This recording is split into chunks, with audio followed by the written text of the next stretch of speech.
Deuxième livre. Les extraterrestres m'ont emmené sur leur planète. 2. La deuxième rencontre. Présentation aux anciens prophètes. Mon guide, vers la fin du repas, commença à me parler. Dans mon premier message, je vous avais parlé d'une résidence se trouvant sur notre planète où des hommes de la Terre étaient maintenus en vie grâce aux secrets scientifiques de l'éternité à partir d'une cellule et parmi lesquels se trouvaient Jésus, Moïse, Élie, etc. Cette résidence est en fait très grande puisqu'il s'agit d'une planète tout entière où vivent également les membres du Conseil des Éternels. Mon nom est Yahvé et je suis le président du Conseil des Éternels. Sur la planète où nous sommes actuellement, vivent en ce moment 8400 terriens ayant atteint durant leur vie un niveau d'ouverture d'esprit sur l'infini suffisant ou ayant permis à l'humanité terrestre de s'éloigner de son niveau primitif par ses découvertes, ses écrits, sa façon d'organiser la société, ses actes exemplaires par leur fraternité, leur amour ou leur désintéressement, et d'autres par les 700 Elohim membres du Conseil des Éternels. Quelle que soit la suite de votre mission, vous avez votre place réservée ici, parmi nous, dans ce véritable petit paradis où tout est facile grâce à la science et où nous vivons tous heureux et éternellement.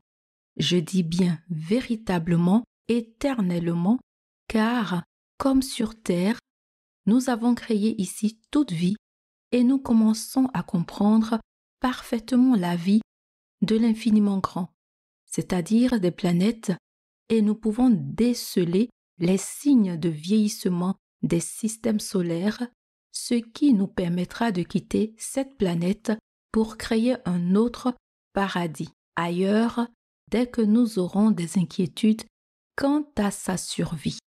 Les éternels terriens ou Elohim qui vivent ici peuvent s'épanouir comme ils le souhaitent sans avoir rien d'autre à faire que ce qui leur plaît, de la recherche scientifique, de la méditation, de la musique, de la peinture, etc.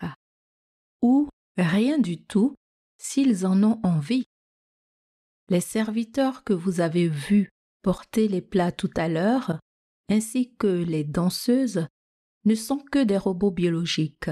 Ils sont en fait fabriqués selon le même principe que nous avons utilisé pour créer les hommes de la Terre. Cette manière 100% scientifique, mais ils sont volontairement limités et absolument soumis à nous. Ils sont d'autre part incapables d'agir sans qu'on leur en donne l'ordre et très spécialisés. Ils n'ont aucune aspiration propre et aucun plaisir, sauf certains dont la spécialisation l'exige. Ils vieillissent et meurent comme nous, mais la machine qui les fabrique peut en produire largement plus qu'il ne nous en faut. Ils sont d'autre part incapables de souffrance, de sentiments et ne peuvent se reproduire d'eux-mêmes.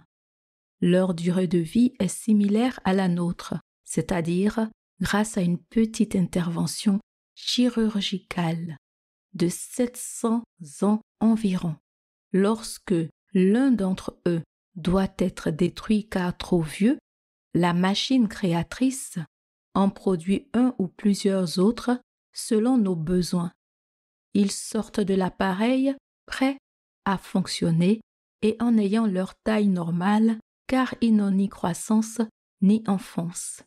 Ils ne savent faire qu'une chose, obéir aux hommes et aux Elohim et sont incapables de la moindre violence.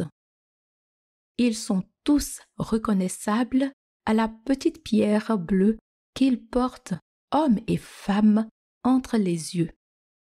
Ils s'occupent de toutes les basses besognes et font tous les travaux qui ne présentent aucun intérêt. Ils sont produits, entretenus et détruits en sous-sol où d'ailleurs tous les travaux de maintenance sont effectués par ces robots et par d'énormes ordinateurs qui règlent toutes les questions d'alimentation, de fourniture de matières premières, d'énergie, etc. Nous en avons chacun en moyenne une dizaine à notre service et comme nous sommes un peu plus de 9000 terriens et Elohim, il y en a environ 90 000 en permanence, hommes et femmes. Comme les Elohim membres du Conseil des Éternels, les terriens éternels n'ont pas le droit d'avoir d'enfants et acceptent de subir une petite intervention qui les rend stériles, mais cette stérilité pourrait facilement être annulée. Cette disposition a pour but d'éviter que des êtres ne le méritant pas viennent se mêler à ce merveilleux univers. Par contre, les hommes et les femmes éternels peuvent s'unir librement comme bon leur semble et toute jalousie est supprimée. D'autre part, les hommes qui désirent avoir une ou plusieurs compagnes, en dehors des rapports d'égalité qui existent entre hommes et femmes éternels ou qui ne veulent pas vivre avec une femme sur un plan d'égalité, peuvent avoir une ou plusieurs femmes robots biologiques absolument soumises et auxquelles la machine donne exactement le physique que l'on désire. Il en est de même pour les femmes qui peuvent avoir un ou plusieurs hommes robots biologiques absolument soumis. La machine productrice de ces robots donne à l'entité qu'elle fabrique exactement le physique et la spécialisation que l'on désire. Il existe plusieurs types de femmes et d'hommes idéaux au point de vue forme et physionomie, mais l'on peut modifier comme on le souhaite la taille, les mensurations, la forme du visage, etc.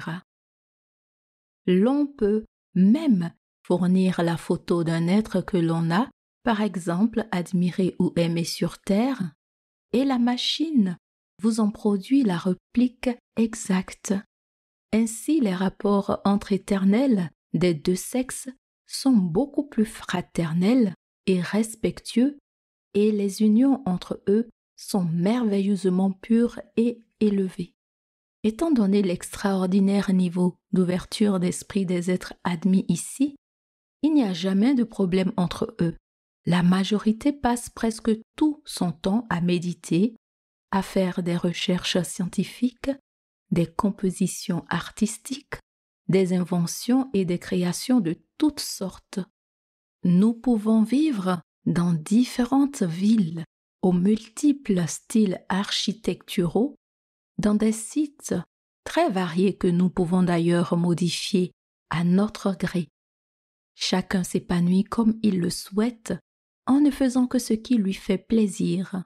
Certains trouvent du plaisir à poursuivre des expériences scientifiques, d'autres à faire de la musique, d'autres à créer des animaux toujours plus étonnants, d'autres à méditer ou à ne rien faire d'autre que l'amour en jouissant des multiples plaisirs de cette nature paradisiaque, buvant aux innombrables fontaines et mangeant les fruits succulents qui poussent un peu partout, à tout moment. Ici, il n'y a pas d'hiver. Nous vivons tous dans une région comparable à votre équateur. Mais comme nous pouvons agir scientifiquement sur la météorologie, il fait toujours beau et pas trop chaud. Nous faisons tomber la pluie la nuit quand nous le voulons et où nous le voulons. Tout cela et bien d'autres choses que vous ne pourrez comprendre en une fois font de ce monde un véritable paradis. Ici, chacun est libre et peut l'être sans danger, car tous mérite cette liberté. Toutes les choses qui créent un plaisir sont positives, à condition que ce plaisir ne nuise effectivement à personne.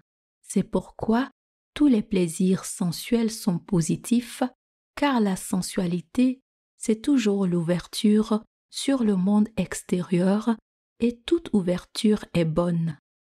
Vous sortez à peine sur terre de tous ces tabous primitifs qui voulaient faire paraître mal tout ce qui touche au sexe ou à la nudité, alors que, quels que soient les cas, c'est ce qu'il y a de plus pur.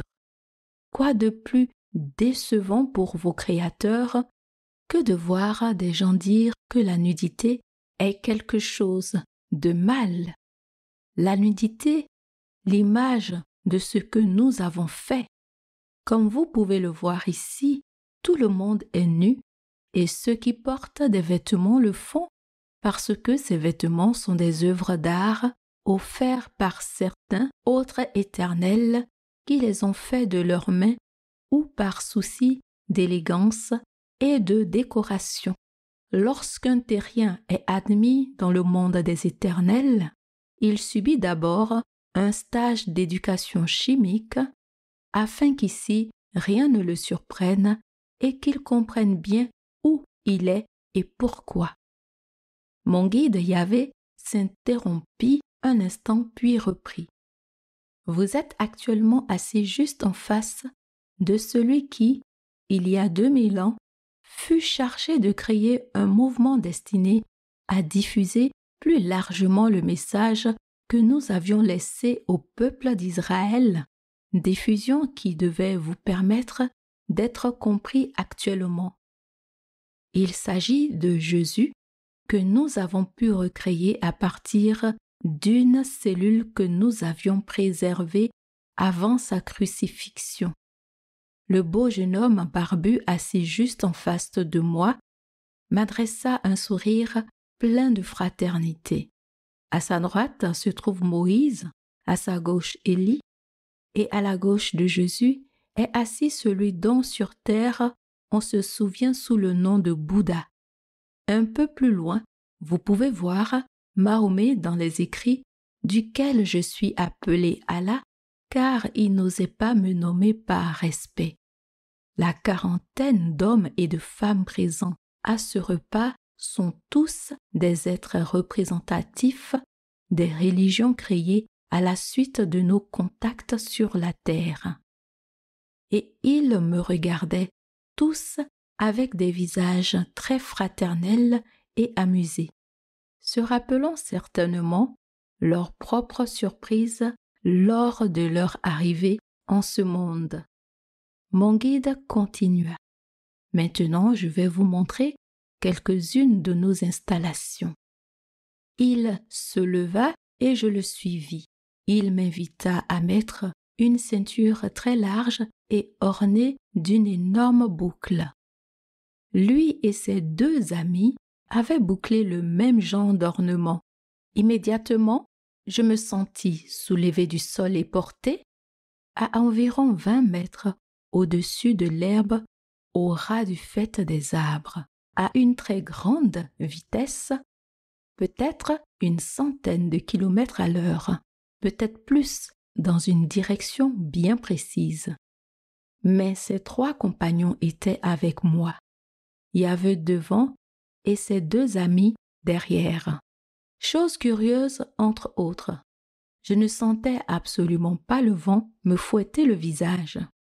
Nous nous posâmes dans une petite clairière, tout près de l'entrée d'une petite grotte. Nous étions en fait toujours portés par nos ceintures, mais seulement à 1 mètre du sol et allions beaucoup moins vite. Nous traversâmes des galeries aux parois métalliques et arrivâmes dans une vaste salle au milieu de laquelle une énorme machine était entourée d'une dizaine de robots reconnaissables à leur ornement frontal. Là, nous reprîmes contact avec le sol et nous enlevâmes nos ceintures. Yahvé parla alors. Voici la machine qui produit les robots biologiques. nous allons créer pour vous un de ces êtres. Il fit un signe à l'un des robots situé près de la machine et ce dernier toucha certaines parties de l'engin. Puis il me fit signe de m'avancer près d'une vitre d'environ 2 mètres de long sur 1 mètre de large. Dans un liquide bleuté, je vis alors la forme d'un squelette humain se dessiner vaguement. Puis, cette forme se dessina de plus en plus nettement pour devenir finalement un véritable squelette. Puis des nerfs se dessinèrent et se formèrent sur les os, puis des muscles et enfin de la peau et des cheveux.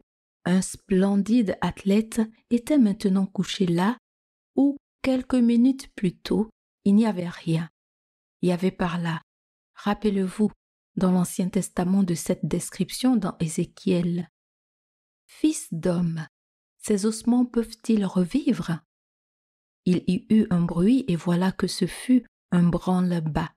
Il y avait sur les ossements des nerfs, de la chair croissait et il étendit sur eux de la peau par-dessus. Ils prirent vie et se dressèrent sur leurs pieds, armées très, très nombreuses. Ézéchiel 27, 3, 7, 8, 10.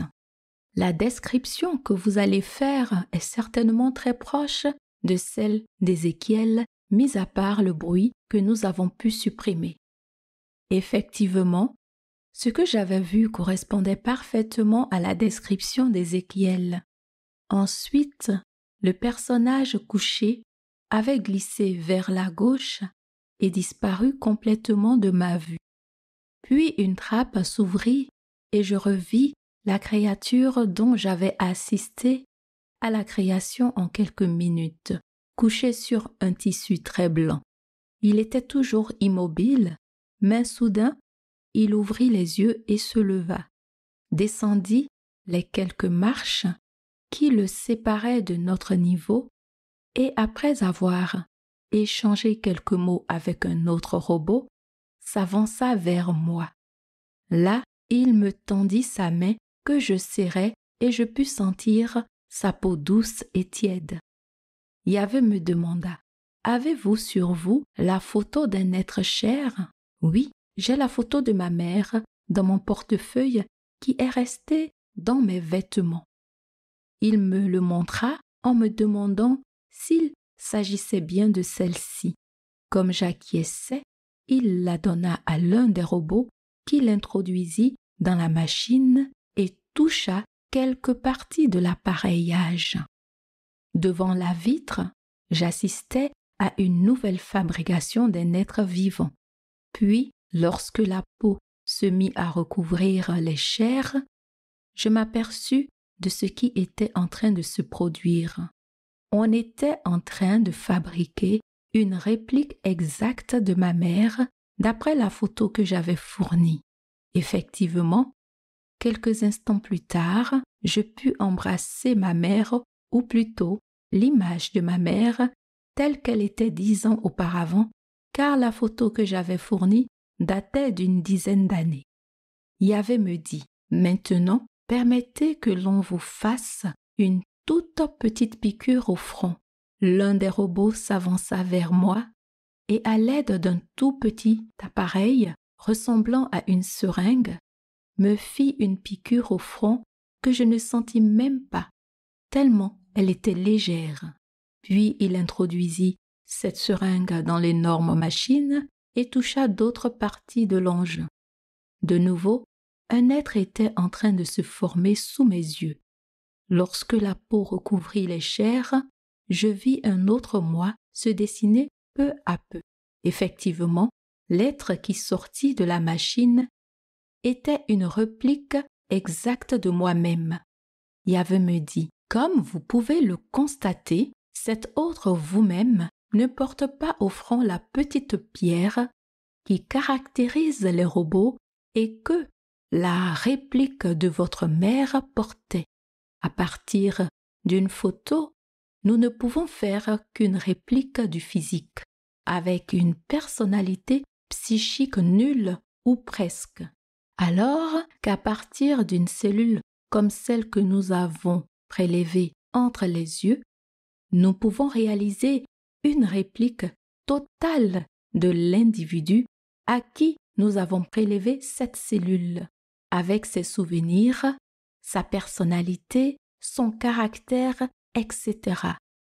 Nous pourrions maintenant renvoyer sur Terre cet autre vous-même et personne ne s'apercevrait de rien.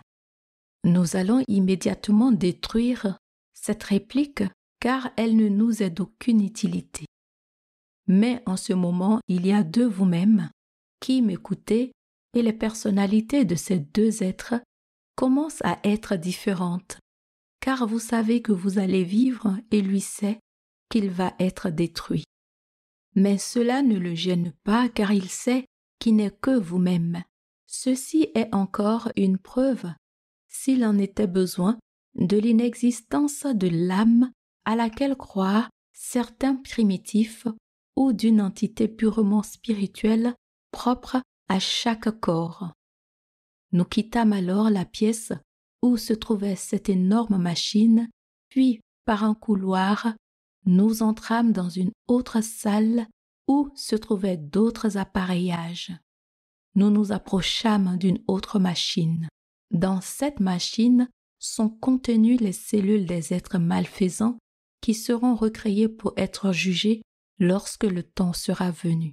Tous les êtres qui, sur terre, ont prôné la violence, la méchanceté, l'agressivité, l'obscurantisme, ceux qui, bien qu'ayant tous les éléments en main pour comprendre d'où ils venaient, n'ont pas su reconnaître la vérité, seront recréés pour subir le châtiment qu'ils méritent après avoir été jugés par ceux qu'ils ont fait souffrir ou par leurs ascendants et descendants.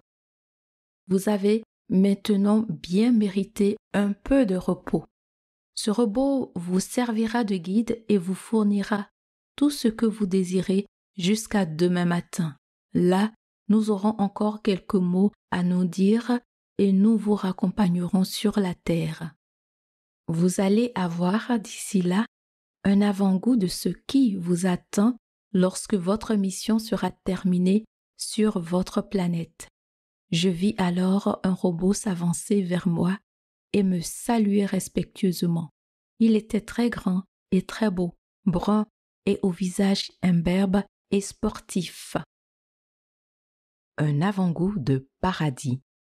Le robot me demanda si je voulais voir ma chambre et, après mon accord, me tendit une ceinture servant à se déplacer. Je me retrouvai de nouveau emporté au-dessus du sol et lorsque je repris contact avec lui, j'étais devant une maison ressemblant plus à une coquille Saint-Jacques qu'à une habitation. L'intérieur était entièrement tapissé de fourrure à longs poils et une couche immense, grande comme au moins 4 lits terrestres et comme creusée dans le sol, n'était reconnaissable qu'à une couleur différente des fourrures la recouvrant. Dans un coin de l'immense pièce, une immense baignoire, creusée à même le sol et grande comme une piscine, était installée entre les végétaux aux formes et aux couleurs merveilleuses. « Désirez-vous des compagnes ?» demanda le robot. « Venez, vous allez faire votre choix. » Je remis ma ceinture et je me retrouvai transporté devant l'appareil servant à fabriquer les robots. Un cube lumineux apparut devant moi. On me fit asseoir dans un fauteuil faisant face à ce cube et l'on me tendit un casque. Lorsque je fus installé, une magnifique jeune fille brune, aux dimensions merveilleusement harmonieuses, apparut dans le cube lumineux en 3 dimensions. Elle bougeait pour se mettre en valeur et si elle n'avait pas été dans un cube flottant à 1 mètre au-dessus du sol, j'aurais vraiment cru qu'elle était réelle. Mon robot me demanda si elle me plaisait et si je souhaitais qu'elle eût des formes différentes ou un visage modifié. Je lui dis que je la trouvais parfaite. Il me dit qu'il s'agissait de la femme idéale, esthétiquement parlant, ou plutôt d'un des 3 types de femmes idéales définis par l'ordinateur en fonction des goûts de la majorité des résidents de la planète, mais que je pouvais demander toute modification qui me ferait plaisir. Devant mon refus de modifier quoi que ce soit de cette magnifique créature, une deuxième femme blonde et capiteuse, celle-là apparut dans le cube lumineux, différente mais tout aussi parfaite que la première. Là non plus, je ne trouvais rien à modifier. Enfin, une 3e jeune personne, plus sensuelle que les 2 premières et rousse celle-ci, apparut dans l'étrange cube.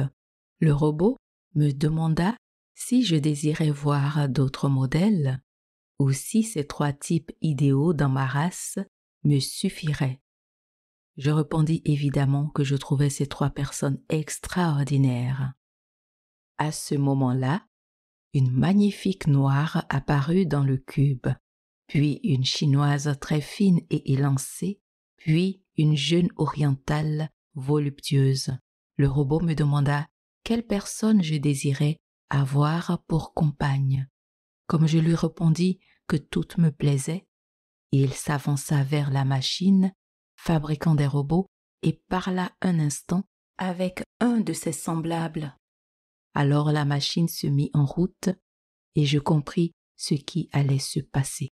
Quelques minutes plus tard, j'étais de retour dans ma résidence avec mes 6 compagnes. Là, je pris le plus inoubliable des bains que j'ai jamais pris en compagnie de ces robots de charme absolument soumis à tous mes désirs. Ensuite, mon robot guide me demanda si j'avais envie de faire de la musique. Il sortit devant ma réponse affirmative un casque semblable à celui que j'avais mis avant la projection des modèles de robots féminins. Le robot me demanda « Maintenant pensez à une musique que vous aimeriez entendre. » Aussitôt un son correspondant exactement à la musique à laquelle je pensais se fit entendre, et au fur et à mesure que je construisais une mélodie dans ma tête, celle-ci devenait réalité avec des sons d'une amplitude et d'une sensibilité plus extraordinaires que toutes celles que j'avais jamais entendues. Le rêve de tout compositeur était devenu réalité. Pouvoir composer directement des musiques sans avoir à passer le laborieux travail de l'écriture et de l'orchestration. Puis mes 6 adorables compagnes se mirent à danser sur ma musique, une danse envoûtante et voluptueuse. Enfin, au bout d'un moment, mon robot me demanda si je désirais également composer des images. Un autre casque me fut tendu et je m'installai devant un écran en demi-cercle. Je me mis alors à imaginer des scènes et ces scènes devenaient visibles sur l'écran. C'était en fait une visualisation immédiate de toutes les pensées pouvant me venir. Je me mis à penser à ma grand-mère et elle apparut sur l'écran. Je pensais à un bouquet de fleurs et il apparut. Si j'imaginais une rose à pois verts, elle apparaissait. Cet appareil permettait en fait de visualiser instantanément sa pensée sans avoir à l'expliquer. Quelle merveille! Mon robot me dit, avec de l'entraînement, on arrive à créer une histoire et à la faire se dérouler. Beaucoup de spectacles de ce genre, spectacles de création directe, ont lieu ici. Enfin, au bout d'un moment, j'allais me coucher et passer la plus folle nuit de mon existence avec mes merveilleuses compagnes. Le lendemain, je me levai et repris un bain parfumé, puis un robot nous servit un délicieux petit déjeuner. Ensuite, il me demanda de le suivre car Yahvé m'attendait. Je remis ma ceinture porteuse et je me retrouvai bientôt devant une étrange machine où le président du Conseil des Éternels m'attendait. Elle était moins importante que celle qui créait des robots, mais tout de même très grande. En son milieu, il y avait un grand fauteuil encastré. Yahvé me demanda si ma nuit avait été agréable, puis il m'expliqua. Cette machine va éveiller en vous certaines facultés qui sont en sommeil. Votre cerveau va pouvoir exploiter tout son potentiel. Asseyez-vous ici. Je m'installai dans le siège qu'il me désignait et une sorte de coquille enveloppa mon crâne. J'eus l'impression de perdre conscience un instant. Il me sembla que ma tête allait éclater. Je voyais des éclairs multicolores passer devant mes yeux. Enfin, tout s'arrêta et un robot m'aida à redescendre du fauteuil. Je me sentais terriblement différent. J'avais l'impression que tout était simple et facile. Yahvé parla. À partir de maintenant, nous verrons par vos yeux, nous entendrons par vos oreilles et nous parlerons par votre bouche. Nous pourrons même guérir par vos mains, comme nous guérissons déjà à Lourdes et dans bien d'autres endroits du monde. Certains malades qui, d'après notre jugement, méritent que nous fassions quelque chose pour eux à cause de leur volonté de faire rayonner les messages que nous vous avons donnés et de leurs efforts pour acquérir l'esprit cosmique en s'ouvrant sur l'infini. Tous les hommes, nous les observons. D'immenses ordinateurs assurent une surveillance permanente de tous les hommes vivants sur la Terre. Une note est attribuée à chacun en fonction de ses actions durant sa vie, selon qu'il est cheminé vers l'amour et la vérité ou vers la haine et l'obscurantisme. Quand vient l'heure du bilan, ceux qui ont marché dans la bonne direction ont droit à l'éternité sur cette planète paradisiaque. Ceux qui, sans être méchants, n'ont rien fait de positif, ne sont pas recréés, et quant à ceux qui ont été particulièrement négatifs, une cellule de leur corps est conservée qui nous permettra de les recréer quand le temps sera venu pour qu'ils soient jugés et subissent le châtiment qu'ils méritent. Vous qui lirez ce message, dites-vous bien que vous pouvez avoir accès à ce monde merveilleux, à ce paradis. Vous y serez accueillis, vous qui suivrez notre messager, Raël, notre ambassadeur, sur le chemin de l'amour universel et de l'harmonie cosmique. Vous qui l'aiderez à réaliser ce que nous lui demanderons, car nous voyons par ses yeux, nous entendons par ses oreilles et nous parlons par sa bouche. Votre idée de créer une congrégation de guides de l'humanité est très bonne, mais soyez sévères quant à leur sélection pour que notre message ne soit jamais déformé ou trahi. La méditation est indispensable pour s'ouvrir l'esprit, mais l'ascèse est inutile. Il faut jouir de la vie de toute la force de ses sens, car l'éveil des sens va de pair avec l'éveil de l'esprit.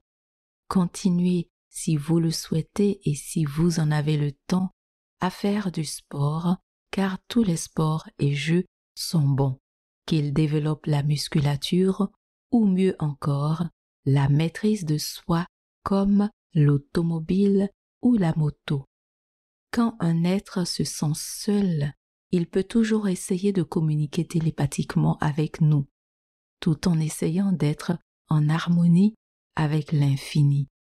Il en ressentira un immense bien-être. Ce que vous avez conseillé concernant un regroupement de gens qui croient en nous dans chaque région le dimanche matin vers 11 heures est très bien. Peu de membres le font actuellement.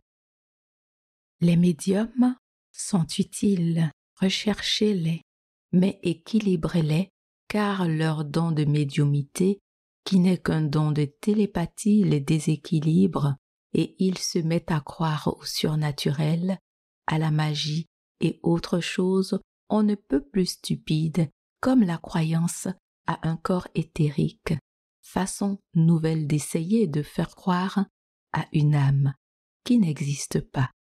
Ils se mettent en fait réellement en rapport avec des gens ayant vécu il y a plusieurs siècles et que nous avons recréés sur cette planète paradisiaque. Il y a une révélation importante que vous pouvez faire dès maintenant. Les Juifs sont nos descendants directs sur la terre. C'est pour cela qu'un destin particulier leur est réservé. Ils sont les descendants des fils d'Élohim et des filles des hommes dont il est question dans la Genèse. Leur faute originelle fut de s'être unis à leur création scientifique. C'est pour cela qu'ils ont souffert si longtemps. Mais pour eux, le temps du pardon est arrivé et ils pourront maintenant vivre tranquilles dans leur pays retrouvé, à moins qu'ils ne commettent une nouvelle faute en ne vous reconnaissant pas comme notre envoyé.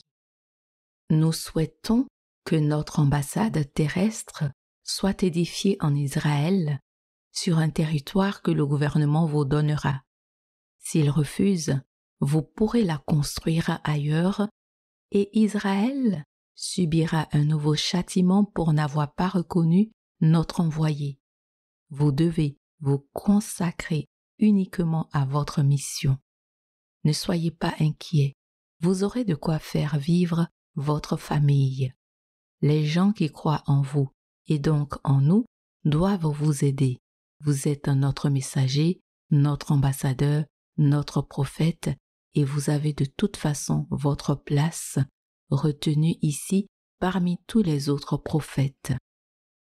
Vous êtes celui qui doit rassembler les hommes de toutes les religions, car le mouvement que vous avez créé, le mouvement raélien, doit être la religion des religions. J'insiste, c'est bel et bien une religion, mais une religion athée comme vous l'aviez déjà compris. Et vous êtes notre ambassadeur, notre prophète. Ceux qui vous aideront, nous ne les oublierons pas. Et ceux qui vous feront des ennuis, nous ne les oublierons pas non plus. N'ayez pas peur et ne craignez personne, car quoi qu'il arrive, vous avez votre place parmi nous. Et secouez un peu ceux qui perdent confiance.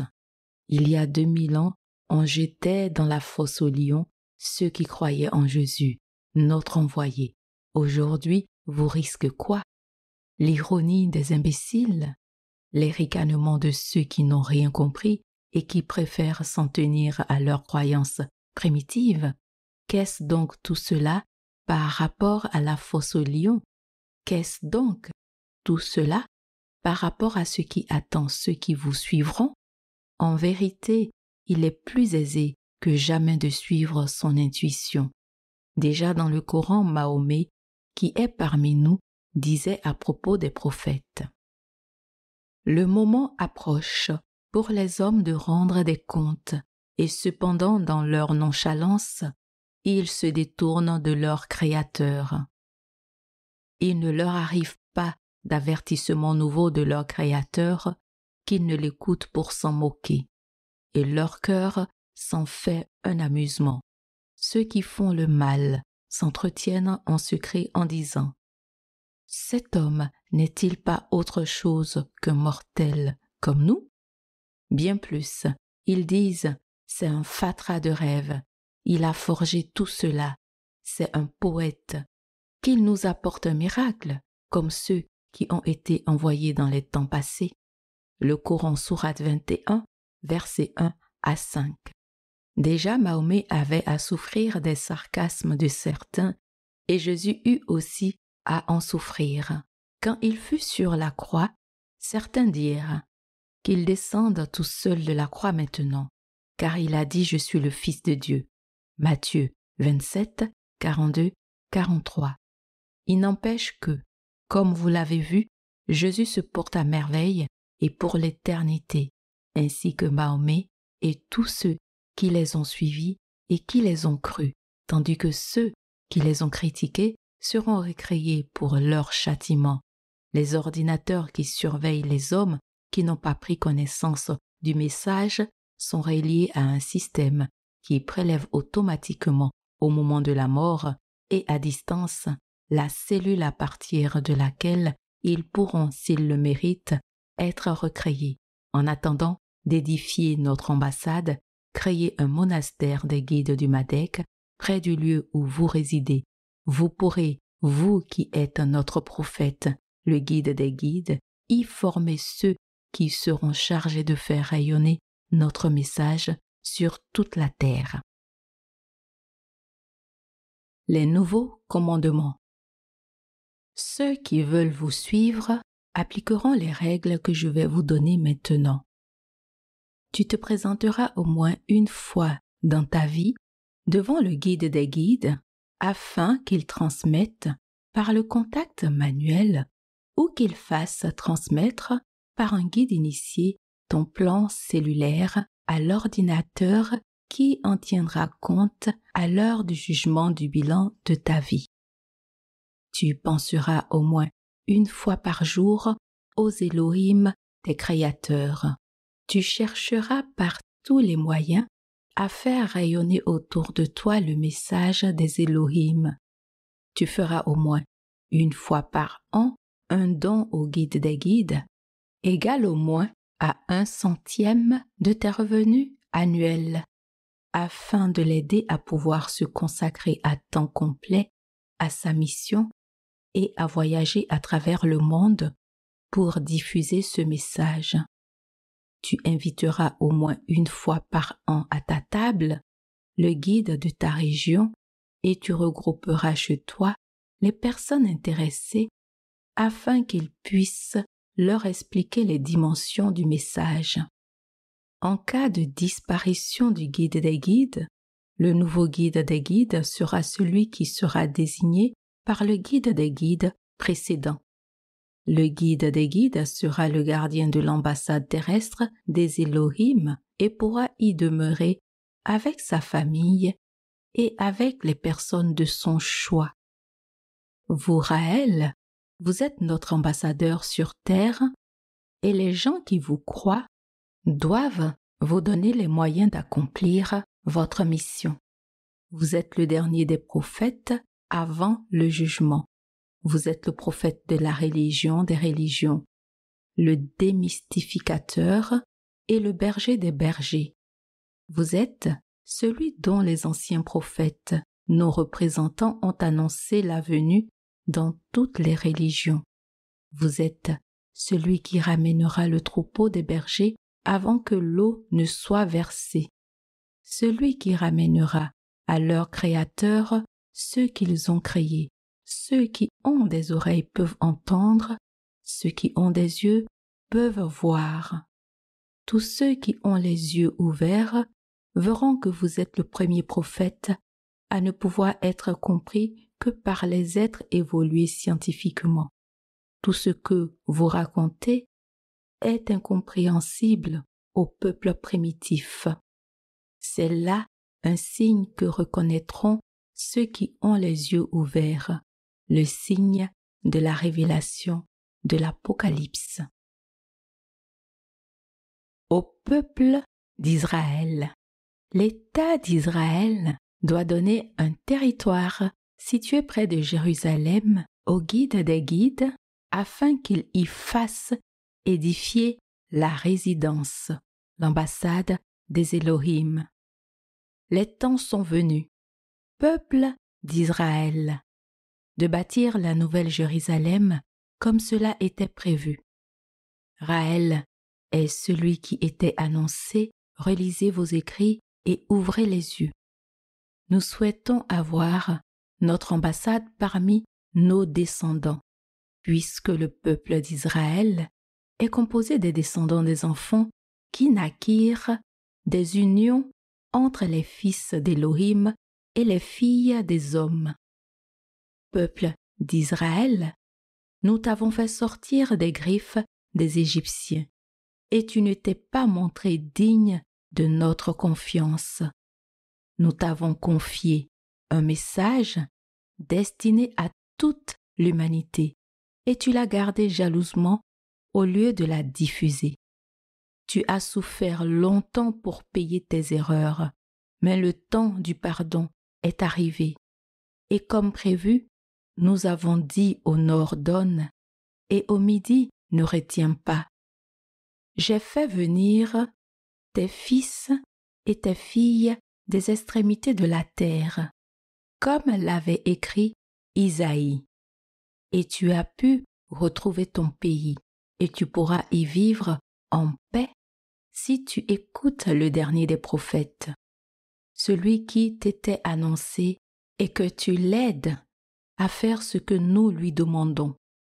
C'est là ta dernière chance, sinon un autre pays accueillera le guide des guides et édifiera notre ambassade sur son territoire et ce pays sera proche du tien.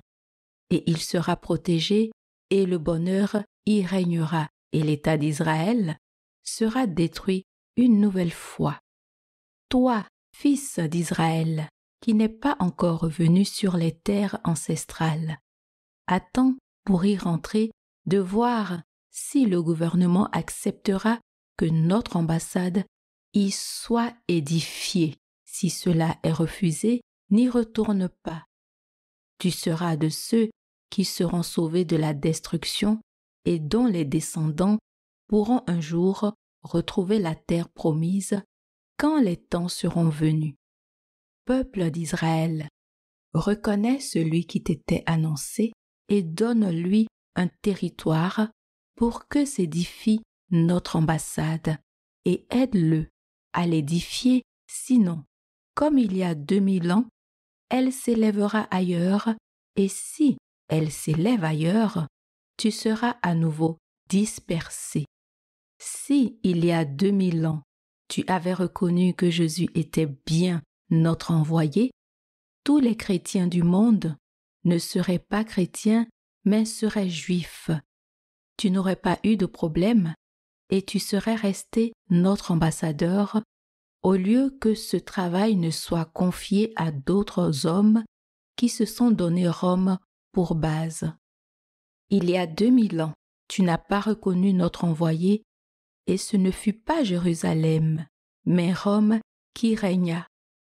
Maintenant, tu as une nouvelle chance pour que ce soit à nouveau Jérusalem. Si tu ne la saisis pas, un autre pays abritera notre ambassade et tu n'auras plus droit à la terre que nous t'avions choisie. Voilà, j'ai terminé. Vous serez capable de commenter tout cela par vous-même une fois sur terre. Maintenant, profitez encore un peu de ce paradis et nous vous ramènerons pour que vous terminiez votre mission avant de revenir définitivement avec nous. Je restais encore plusieurs heures à profiter des multiples agréments de ce monde, me promenant parmi les nombreuses fontaines et me livrant en compagnie des grands prophètes que j'avais rencontrés la veille à des séances de méditation. Puis, après un dernier repas pris avec les mêmes personnes que la veille, je me retrouvais dans le grand vaisseau qui me déposa dans la station d'observation. Là, je resuivis le même circuit que la veille et je me retrouvais avec mes vêtements dans le petit vaisseau qui me déposa là où il m'avait pris au roc plat. Je regardais ma montre, il était minuit. Je rentrais chez moi où je me mis immédiatement au travail pour écrire tout ce qui m'avait été dit. Tout était parfaitement clair dans mon esprit et je fus surpris de m'apercevoir que j'écrivais tout cela d'un trait sans aucune hésitation pour retrouver les phrases que j'avais entendues. Les mots étaient restés comme gravés dans mon esprit, comme cela m'avait été annoncé au commencement. Lorsque j'eus terminé la narration de ce qui venait de m'arriver, je me mis à sentir clairement ce qui ne m'était jamais arrivé auparavant que quelque chose en moi se déclenchait et je me mis à écrire en observant tout ce que j'écrivais et en le découvrant comme un lecteur. J'écrivais, mais je ne me sentais pas l'auteur de ce qui apparaissait sur le papier. Les Elohim commençaient à parler par ma bouche, ou plutôt à écrire par ma main. Et ce qui s'inscrivait sous mes yeux concernait tous les sujets auxquels un homme est confronté durant sa vie et la façon dont il convient de se comporter devant ses problèmes.